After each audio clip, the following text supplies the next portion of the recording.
नमस्कार, मैं श्रेया शर्मा और आप देख रहे हैं day to day news Bharat. अब हम बात करते हैं खबर की जो हिमाचल प्रदेश के शिमला से सामने आ रही है। हिमाचल प्रदेश के राजस्व एवं बागवानी मंत्री जगत सिंह नेगी ने केंद्रीय बजट और केंद्र सरकार की नीतियों को लेकर बड़ा बयान दिया है। उन्होंने आरोप लगाया है कि कांग्रेस सरकार बनने के बाद से केंद्र हिमाचल प्रदेश के साथ लगातार भेदभाव कर रही है। आपदा राहत से लेकर जीएसटी हिस्सेदारी तक कई मामलों में मंत्री ने गंभीर सवाल भी उठाए। राजस्व एवं बागवानी मंत्री जगत सिंह नेगी ने कहा कि इस बार के केंद्रीय बजट से उन्हें कोई बड़ी उम्मीद नहीं है, लेकिन 2016 के बाद से केंद्र सरकार से हिमाचल को मिली राहत का आकलन किया जाएगा। उन्होंने बताया कि 2023 से 2025 के बीच हिमाचल प्रदेश में आई भीषण प्राकृतिक आपदाओं के बावजूद राज्य को पर्याप्त आर्थिक सहायता नहीं मिली। नेगी ने आपदा राहत, जीएसटी हिस्सेदारी, राजस्व घाटा, अनुदान और बाहरी ऋण पर लगाए गए प्रतिबंधों को हिमाचल के लिए नुकसानदेह बताया है।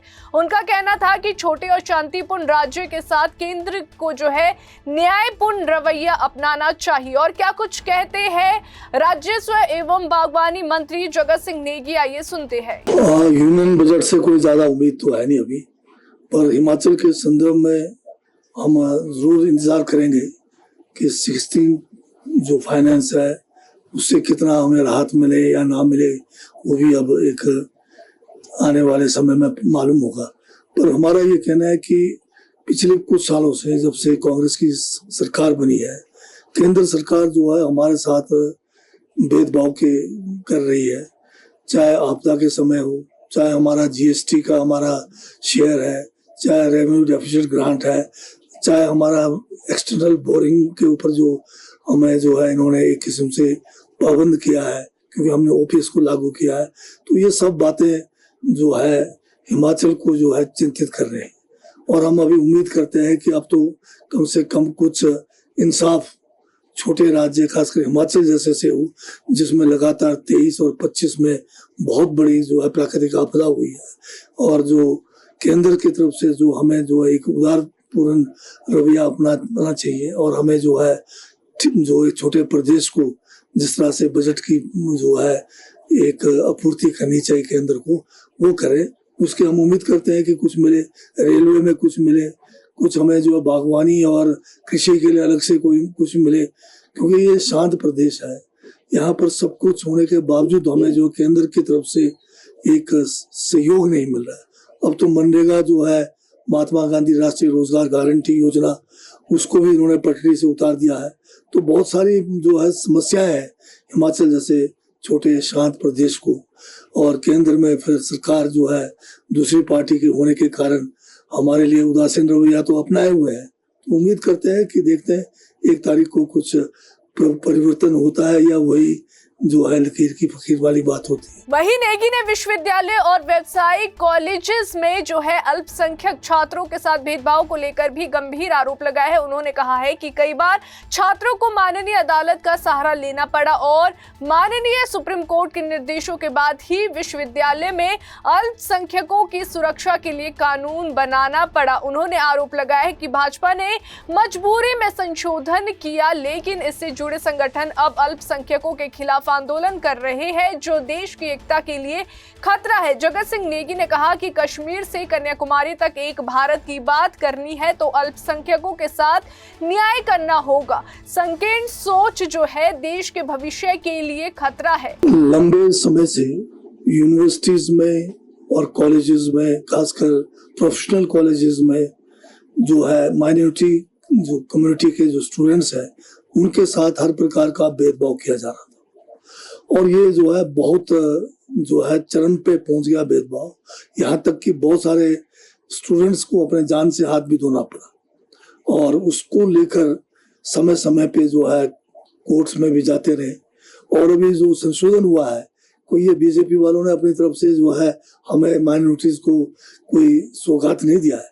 ये जो है सुप्रीम कोर्ट के निर्देश पर इनको ये जो है यूनिवर्सिटीज के अंदर माइनॉरिटीज के लिए एक सेफ गार्ड का प्रोविजन करने के लिए दिया है। इसमें जो है ये भी जो अगर एक मुझे लग रहा है अगर कोई आजकल आंदोलन हो रहा है तो ये बीजेपी का स्पॉन्सर्ड एक आंदोलन हो रहा है माइनॉरिटी के खिलाफ, क्योंकि उनको मजबूरी में ये जो है सुप्रीम कोर्ट के निर्देश पर ये जो है कानून बनाने पड़े। अब आप देखिए, देश कहने के लिए तो भारत जो है कश्मीर से कन्याकुमारी तक एक अखंड भारत की बात करते हैं। अगर आप इसको अगर प्रैक्टिकल रूप से देखें तो शक्ल और चेहरे को देखकर आज लोगों के ऊपर अटैक किए जा रहे हैं। नॉर्थ ईस्ट के हमारे जो स्टूडेंट्स हैं, चाहे वो दिल्ली के अंदर हो, चाहे वो किसी अन्य प्रदेश में हो, अभी आपने देखा होगा उनके साथ किस किस्म का व्यवहार किया गया है। अगर इस किस्म का बर्ताव भारतीय जनता पार्टी की संकीर्ण सोच के कारण होगा माइनॉरिटीज के खिलाफ, तो इस देश की एकता और अखंडता के लिए बहुत बड़ा जो है आने वाले समय में जो है इसके लिए एक चुनौती हो सकती है। यानी संशोधन जो आप कह रहे हैं सही नहीं है, जो केंद्र सरकार नहीं, संशोधन सही है, पर इसका जो एजिटेशन खुद करा रही है सरकार बीजेपी के एबीपी के द्वारा, क्योंकि ये कि जो खुद इन्होंने अपनी तरफ से थोड़ी बनाया है, इनको मजबूरी में ये संशोधन लाना पड़ा। सुप्रीम कोर्ट ने कहा कि माइनॉरिटीज की सुरक्षा जो है सरकार की जिम्मेवारी है, कानून बना के लाइए। अब कानून तो बनाना पड़ा मजबूरी में। अब जो है फिर अपनी जो इनकी जो संस्थाएं हैं आगे, इनके फ्रंटल ऑर्गेनाइजेशंस है जिसमें एबीपी है, दूसरे लोग हैं, ये सारे इस माइनॉरिटियों का जो है विरोध कर रहे हैं। इसमें कहाँ है कि मेजोरिटी वालों को इससे क्या तकलीफ होगा। अब जैसे एंटी रैगिंग के सेल्स बने हुए हैं, उस तरह से एंटी अगर कोई माइनॉरिटी कोई बात होती है उसके लिए सेल है, जो गलत करेगा तो उस सेल के द्वारा उसको जो है जो भी उनके खिलाफ कार्रवाई की जाएगी। तो जो गलत नहीं होगा तो ये काम होगा ही नहीं कुछ भी उनके खिलाफ। तो वही अल्पसंख्यकों के साथ न्याय करना ही राष्ट्र की एकता और भविष्य के लिए जरूरी है। संकीर्ण सोच जो है देश को नुकसान पहुंचा सकती है। मंत्री ने महाराष्ट्र के उप मुख्यमंत्री अजित पवार के विमान हादसे में निधन पर भी गहरा दुख व्यक्त किया है। उन्होंने इसे महाराष्ट्र और पूरे देश के लिए अपूरणीय क्षति बताया है और हादसे की निष्पक्ष जांच की मांग भी की है। ये बहुत ही दुखद समाचार है कि विमान हादसे में वो और 5 लोग अन्य की जान चली गई है। और अजित पवार लंबे समय से जो है महाराष्ट्र में कदावर लीडर रहे हैं, 6 बार के उप मुख्यमंत्री रहे हैं और भी जो है विभिन्न जो है सरकार में पदों पे रहे हैं। तो ये निधन वाकई महाराष्ट्र के लिए भी एक बहुत बड़ी क्षति है, देश के लिए भी है। और जो इनके परिवारजन हैं और दिवंगत आत्माएं हैं, सबकी शांति के लिए मैं जो है प्रार्थना करता हूं और इनके परिवार जो है इस दुख को झेलने के लिए उनको प्रभु शक्ति दे। और जहां तक विमान दुर्घटना है, इसकी जो है एक उच्च स्तरीय जांच करने की भी आवश्यकता है कि पता तो लगे कि इस किस्म की दुर्घटना में क्या कारण रहे। कुल मिलाकर केंद्रीय बजट से पहले हिमाचल सरकार और केंद्र के बीच टकराव के संकेत साफ नजर आ रहे हैं। अब देखना होगा कि एक निर्धारित तारीख को पेश होने वाला बजट हिमाचल की उम्मीदों पर कितना खरा उतरता है। शिमला से हमारे संवाददाता अनीश चौहान की रिपोर्ट। अभी के लिए फिलहाल इतना ही। आपको बता दें कि हमारा कोई भी रिपोर्टर फील्ड में किसी से किसी भी प्रकार का उपहार या विज्ञापन स्वीकार नहीं करता, ना ही किसी को ब्लैकमेल करता है। साथ ही हम जो है ऐसी कोई खबर नहीं दिखाते जिससे हमारी भोली भाली जनता मूर्ख बने या कोई भी पाखंड वाली खबर उन तक पहुंचे।